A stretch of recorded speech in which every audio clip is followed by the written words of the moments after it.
2024 সালের 5ই আগস্ট আমার কাছে মনে হয়েছে বাংলাদেশ ইসলামের জন্য প্রস্তুত এবং আল্লাহ তাআলা এটাকে কবুল করেছেন।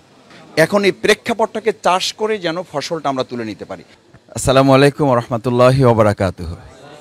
আমাদের শ্রদ্ধাভাজন হোস্ট, আমাদের প্রিয় মাতৃভূমি বাংলাদেশে গণ্ডি ছাড়িয়ে গোটা পৃথিবীর মানচিত্রেই শ্রদ্ধেয় ডক্টর মাওলানা মিজানুর রহমান আজহারি ভাইয়ের আজকের এই আমন্ত্রণে আমরা যারা এখানে এসেছেন, আমরা প্রথমে আল্লাহ শুকরিয়া আদায় করি আলহামদুলিল্লাহ, যেরকম একটা বরকতপূর্ণ আয়োজনে আমাদেরকে আল্লাহ তাআলা শামিল হওয়ার তৌফিক দিয়েছেন।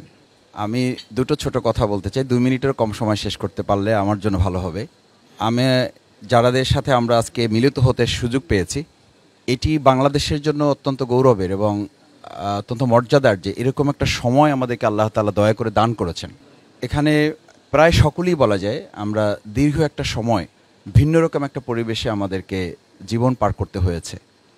বিশেষ করে আমাদের শ্রদ্ধেয় হোস্ট আজকে যিনি, তাকে তো আসলে আমাদের এই প্রিয় মাতৃভূমিতে আমরা তো রাখতেই পারলাম না। আল্লাহ তাআলা আমাদেরকে এই সুযোগ দিয়েছেন। আবার আরেকবার অন্তরস্থল থেকে শুকরিয়া আদায় করছি আলহামদুলিল্লাহ। আল্লাহ যেন স্থায়ীভাবে আমাদের প্রিয় মাতৃভূমির জন্য প্রথমত এই সময়টাকে নেয়ামত হিসেবে বর্ধিত করে দেন। দ্বিতীয় হচ্ছে, আমি হুজুরের ওয়াজ থেকে একটু কথা বলি, সেটা হচ্ছে ওয়াহুয়াল গফুরুল ওয়াদুদ। আসলে আমাদের প্রতি মানুষের এই ভালোবাসা, আমাদের এই বক্তব্য, আমাদের এই কারো লেখনী, এটির আলাদা কোনো কৃতিত্ব আছে বলে আমার কাছে মনে হয় নাই। এটা নিতান্তই আল্লাহ তাআলার দান তার বান্দার প্রতি। তিনি যখন তার কোনো বান্দাকে ভালোবাসেন, এই হাদিস আপনারাই বলেন, আপনাদের কাছ থেকে শুনেছি, আমিও মাদ্রাসায় যতটুকু পড়ার সুযোগ পেয়েছি, আল্লাহ তাআলা যখন কোনো বান্দাকে ভালোবাসেন তখন তিনি আরশে আজিমে এটাকে বলেন, এবং আরশে আজিমকে আসমানওয়ালাদেরকে বলেন এটা জমিনওয়ালাদের কাছে পৌঁছানোর জন্য। সুতরাং আমার যেন এটা মনে থাকে যে আল্লাহর দেয়া এই নেয়ামত আমি আল্লাহর দিনের জন্য যতটা ব্যবহার করব, আল্লাহ এটা তত বেশি সমৃদ্ধ করে দেবেন। লা ইন শাকারতুম লা আযীদান্নাকুম। সেটা যদি মনে থাকে তাহলে আমার মধ্যে কোনো ধরনের দ্বিতীয় চিন্তা, ভিন্ন চিন্তা অথবা দিনের বাইরে গিয়ে আলাদা কোনো চিন্তা আমার মধ্যে স্থান পাওয়ার কোনো সুযোগ থাকবে না। শেষ কথা হচ্ছে, আমরা যারা আজকে এখানে একত্রিত হয়েছি, বাংলাদেশে ইসলামের দুটো কমপ্লিসিটি আছে। একটা কমপ্লিসিটি হচ্ছে ইসলাম যারা জানেন তারা, আমরা যারা প্রচার করি, আমরা ইসলামকে অ্যাড্রেস করার ক্ষেত্রে সাধারণ মানুষ যারা, তাদের মধ্যে অনেক ধরনের কমপ্লিসিটি আছে, যাদের কাছে পাবলিকলি ইসলাম অ্যাড্রেস করার জন্য আমাদের আরও বেশি গবেষণার সুযোগ আছে। এবং সেটা শ্রদ্ধেয় ডক্টর মাওলানা মিজানুর রহমান আজহারি ভাই, আমার বোধহয় তিনি আমাদের এখন শিক্ষক হিসেবে ভূমিকা পালন করছেন এবং আমাদের শেখারও সুযোগ আছে, আমরা শেখার চেষ্টা করছি। আমি আমার 95 বছর বয়সের মা বাড়িতে আছেন, খুব ভালো কথা বুঝতে পারেন না, এই ইউটিউব ওপেন করলেই বলেন যে আমার ওই ছেলে একটা আছে না, আজহারি ছেলের ওয়াজটা একটু দাও, ওরটা আমি ভালো বুঝি।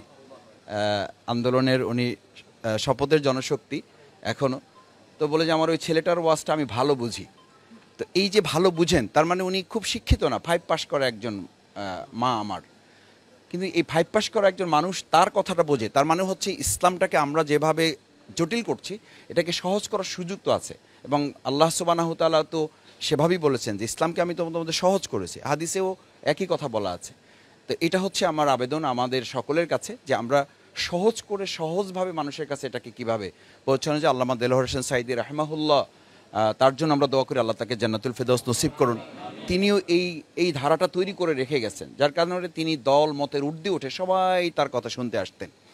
লাস্ট কথা হচ্ছে যে বাংলাদেশের এখনকার পার্সপেক্টিভটা আসলে হচ্ছে জেনারেশন টু জেনারেশন যে চেঞ্জ হচ্ছে, যেটা হুজুরের আমি শেষ কথায় এসে শুনতে পাচ্ছিলাম, জেনারেশনকে কভার করার জন্য আমাদের ইসলামাইজেশনটাকে মডার্ন টেকনোলজির সাথে যদি অ্যাডজাস্ট করার ক্ষেত্রে আমরা ইসলামকে আবার পিছনে ফেলে রাখি। আমি কোথাও দেখি যে মাদ্রাসায় ব্যানার টানানো আছে, আমি আজকেও প্রেস ক্লাবে একটু আগে কথা বলে এসেছি যে ইসলাম ও আধুনিকতার সমন্বয়। এই ল্যাঙ্গুয়েজগুলোর সাথে আমরা কেন পরিচিত হচ্ছি? আসলে আমাদের বরং অ্যাড্রেস করতে হবে ইসলামই তো শুধু আধুনিক না, আল্ট্রা মডার্ন, এবং এটার আধুনিকতার ধারে কাছেও এখন এদেশের গোটা পৃথিবীর আধুনিকতা মানে ওই দরজায় পায়ে রাখতে পারে নাই। তা আমরা এটা কেন বলছি? অথচ এইটাই কিন্তু মাদ্রাসায় আমরা শিখে আসছি, আমাদেরকে শেখানো হয়েছে। এখন ভালো ভালো মাদ্রাসা যারা তৈরি করছে যে আমরা বিজ্ঞান এবং ইসলাম শিখাচ্ছি, এটাও কিন্তু বলা হচ্ছে, অথচ ইসলাম হচ্ছে সবচেয়ে বড় বিজ্ঞান। তো সেই জায়গাটা আমরা যদি অ্যাড্রেস করতে পারি এই জেনারেশনের কাছে, 2024 সালের 5ই আগস্ট আমার কাছে মনে হয়েছে বাংলাদেশ ইসলামের জন্য প্রস্তুত এবং আল্লাহ তাআলা এটাকে কবুল করেছেন। এখন এই প্রেক্ষাপটটাকে চাষ করে যেন ফসলটা আমরা তুলে নিতে পারি, সেই দায়িত্ব আমার সামনে যারা আছেন, আমার শ্রদ্ধেয় শিক্ষক উস্তাদ তুল্য, আমি অনুরোধ করব আমাদের সন্তানদের, আমাদের শিক্ষার্থীদের অর্জিত এই বাংলাদেশ আল্লাহ তাআলা দয়া করে দান করেছেন, ইসলামের জন্য উন্মুক্ত করেছেন, এটাকে এখন ফসল তুলে যেন আমরা ঘরে ঘরে পৌঁছে দিতে পারি, সেই প্রত্যাশা ব্যক্ত করে আমার কথা শেষ করছি। আসসালামু আলাইকুম রহমতুল্লাহ।